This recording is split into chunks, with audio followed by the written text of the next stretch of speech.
안녕하십니까. 오늘은 삼국유사에 나오는 김유신 편을 소개하고자 합니다. 이런 스님은 삼국유사 김유신 편에서요, 김유신은 전생에 고구려 사람이다 이렇게 기록해 두었습니다.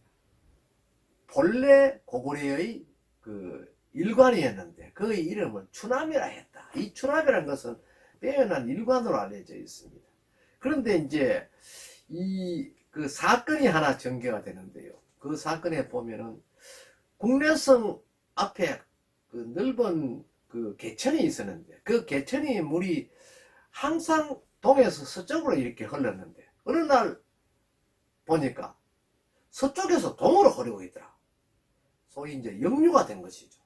물이 갑작스럽게 개천에 물이 거꾸로 흐르니까 그 궁성에서는 난리가 난 거죠. 그리고 일반 대성들도 해괴한 일이 생겼다. 나라에 큰 변이 있을 모양이다. 이렇게 하면서 모두가 전전긍긍하고 있었을 그 즈음입니다.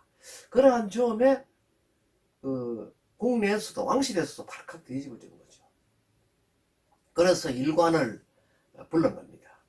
물론 그 일관은 그 조정 중신들이 모인 자리에서 그 자리에 이제 의전 회의에 참석해서 도대체 일을 어떻게 하면 좋겠소 이렇게 했는데 다른 그 중신들은 아무 말도 하지 못하고 전저 모두가 고개만 숙이고 있는 그런 그 입장이었었는데 왕이 드디어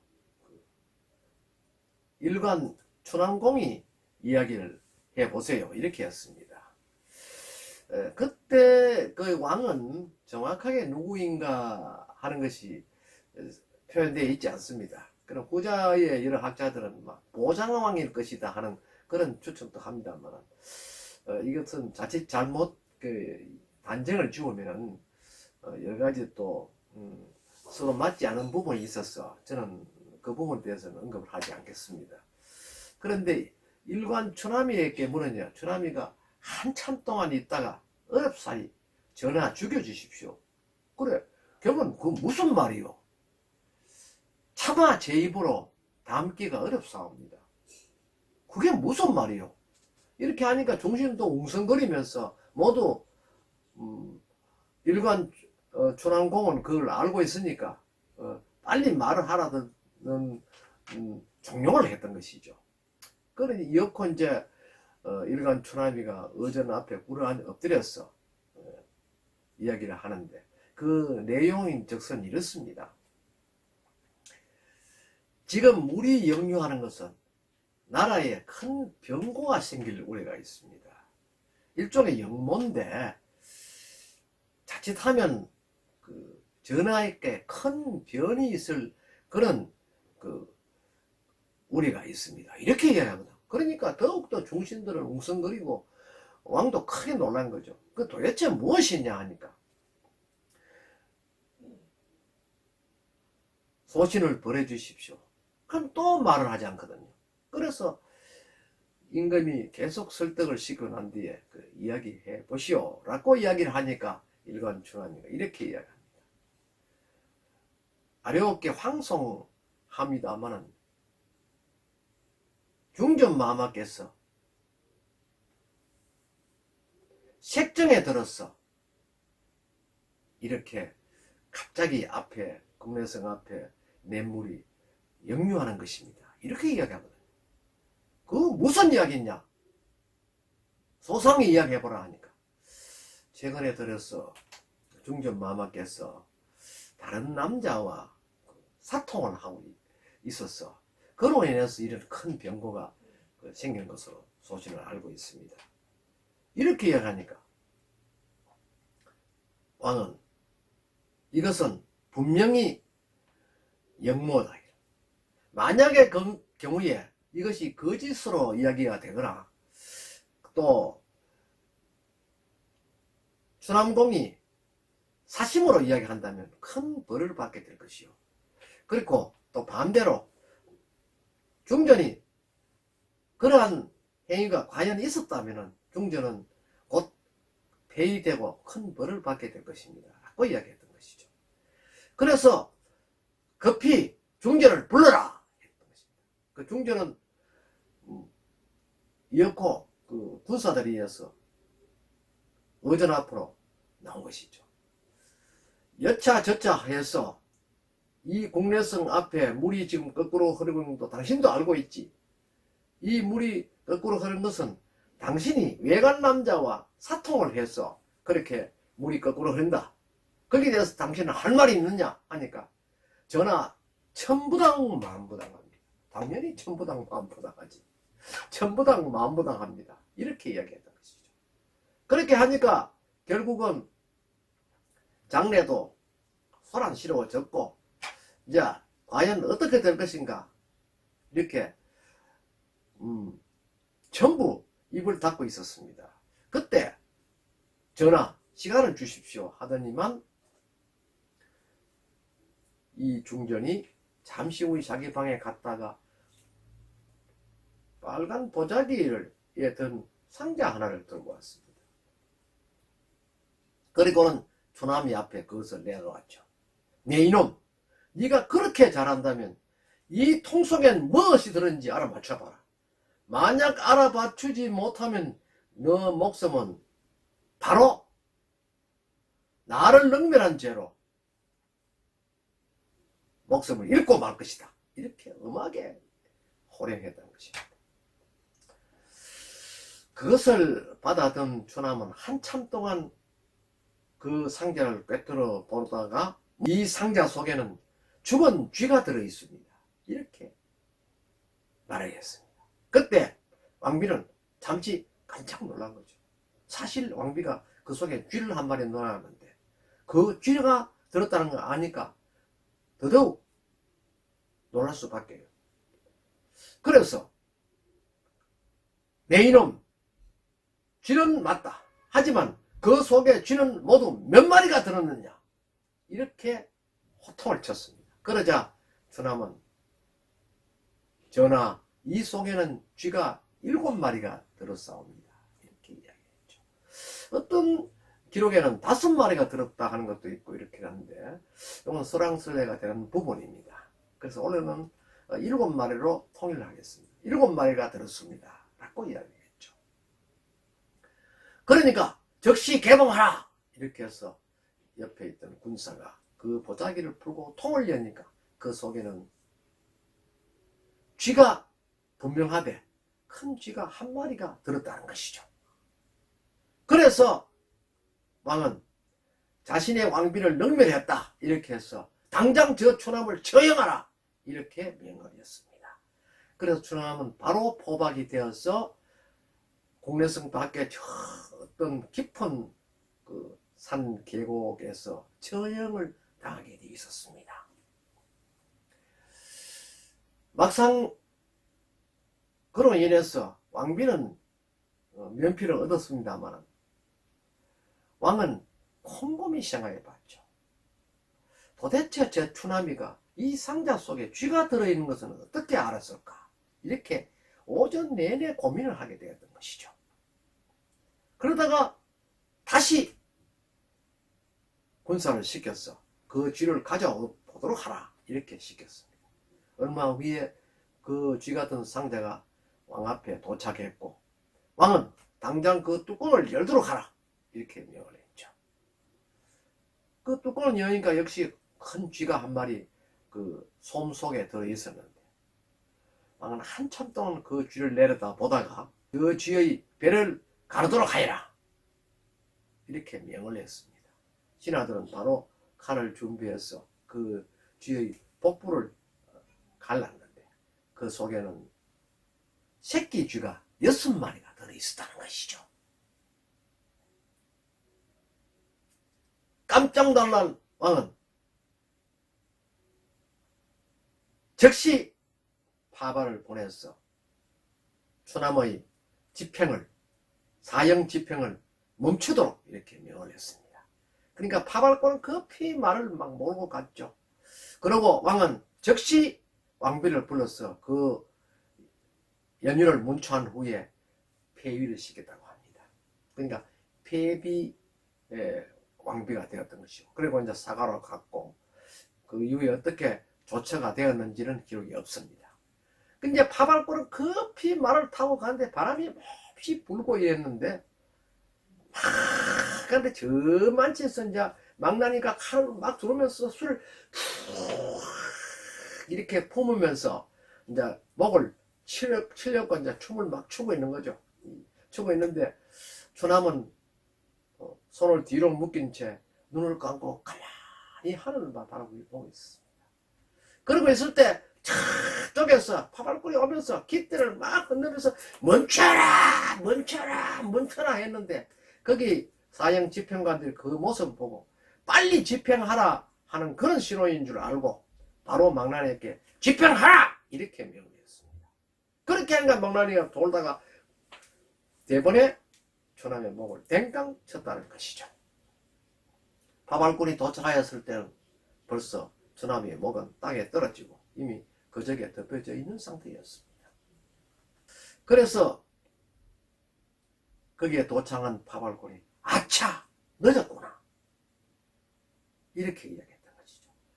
그래서 추남이가 처형되었던 그 산을 훗날 아차사이다 이렇게 명했다는 지명유래가 있습니다. 그날 밤입니다. 왕이 깊이 잠이 들었는데 꿈에 처형당한 추남이가 나타났다는 것이죠. 그래서 왕이 사과를 하고 이랬지만 추남은 듣지 않고, 나는 그대를 위해서 평생을 몸바쳐 와서 충성을 다하였는데 어찌 당신은 한낱 여인의 말만 듣고 나를 죽였느냐. 나는 당신의 그 행위에 대해서 결코 용서하지 않을 것이다 하면서 나는 분명하게 당신을 멸하게 한다. 나는 곧 충남 서천에 있는 김서연 장군의 부인인 만명 부인의 몸에 들어가서 만명 부인의 아들로 태어난다. 그리고는 내가 어떤 방법을 하든 고구려를 멸할 것이다. 이렇게 이야기했다고 합니다. 그리고 놀라서 깨보니까 꿈이었다는 것이죠. 얼마 후에 고구려 왕은 곧 중신회의를 열어서 간밤에 꿈 이야기를 했고, 그렇다면은 추남을 응징하기 위해서는 추남이가 곧 서천에는 만노군의 아들로 태어난다 하였으니까 중신들 중에서 아기를 임신한 가족이 있으면 곧바로 그 김서연 장군이 살고 있는 그 마을 쪽으로 가서 같이 살게 하고 친하게 지내도록 해라. 그래서 아들을 놓으면 같이 친구가 되고 벗이 되게 해서 언젠가는 대고구려를 위해서 추남을 제거하도록 하라. 이렇게 엄명을 내렸다고 합니다. 그러자 한 중신이 자기 부인이 임신했다 해서 그곳으로 가겠다고 청했고, 그래서 훗날 김유신으로 태어난 김서연 장군의 아들 집 옆에는 또 다른 고구려 여인이 와서 아들을 낳았는데 그 이름이 백석이었다고 합니다. 백석과 김유신은 거의 같은 날 태어났어. 같이 동무로 지내고, 또 훗날 김서연 장군이 신라 도성으로 돌아왔어. 왕실에 있을 때도 그 백석의 부모가 신라 쪽으로 와서 친하게 또 지냈죠. 그러니까 이웃이 같이 지냈기 때문에 만노군 내외하고도 친했고, 이쪽 백석의 부모하고도 친했다는 것입니다. 서로 부모와 자식 간에 아주 절친한 벗이 되었다는 것이죠. 그래서 일단 신라로 돌아온 백석과 또 만노군의 아들인 전 추남, 지금은 이제 김유신으로 태어났죠. 김유신으로 태어난 그 두 사이가 아주 친한 벗이기 때문에 결국 화랑도 같이 용화향도 쪽에 들어가서 활동을 했다는 것입니다. 그러던 중에 문득 김유신이 삼국통일의 꿈을 꾸고 있다는 것을 알고 백석이가 어느 날 기회를 내어서 김유신을 유인하고 고구려에 첩자를 보내서 내가 김유신을 유인해 갈 테니까 팔공산 너머로 온더라 이렇게 이야기했다는 것이죠. 그래서 팔공산 너면은 고구려의 자객들이 이제 기다리고 백석은 김유신에게 가서 유신공, 내가 지금까지 유신공을 지켜보니까 삼국통일의 꿈을 갖고 있는 것으로 나는 알고 있다. 물론 나도 같은 마음이다. 마침 내가 고구려 지리에 대해서 좀 아는 바가 있으니 우리 이 틈에 고구려를 한번 다녀오는 것이 어떻겠느냐 이렇게 제안을 했습니다. 이 소리를 들은 김유신은 그 참 아주 일리가 있는 말이다 하면서 그날로 바로 그 고구려 국경을 넘기로 했습니다. 그런 말을 타고 영천을 통해서 지금의 팔공산 쪽으로 와서 팔공산 그 부근에 말을 두 사람이 각각 메어놓고 넘어갔다 오기가 비무장으로 갔다는 것이죠. 그런데 팔공산 정상에 올라갔을 때 잠깐 휴식을 취하고 있는데 문득 김유신 앞에만 한 여인이 나타났다는 것입니다. 그래서 여인이 손짓을 하면 자기의 가까이 오기로 이제 청했던 것이죠. 그래서 김유신이 일어나서 가까이 가니까 유신공, 나는 신라를 지키는 호국 여신이요, 잠깐 나를 따라오시오 이렇게 했다는 것이죠. 그래서 그가 이야기하는 쪽으로 따라가 보니 또 다른 두 여인이 있었다는 것이죠. 그러니까 3여신이 있었는데 우리들은 신라의 3호국 여신입니다. 그러니 여기에 우리가 말하는데 김유신공 꼭 지켜줘야 한다. 그게 무엇이요? 지금 만약 당신의 친구인 백석이를 따라 이 산을 넘으면 백석이가 미리 짜놓은 그 흉기에 따라서 당신은 고구려의 자객에게 목숨을 잃게 된다. 그러니 빨리 신라로 돌아가시오 이렇게 이야기했던 것이죠. 그러니까 김유신은 내가 당신들을 어떻게 믿느냐 하니까 문득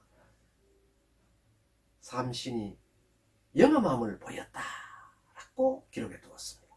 물론 그 영험함을 보였다는 것은 어떤 것인가 하는 데 대해서는 소상한 기록은 없습니다.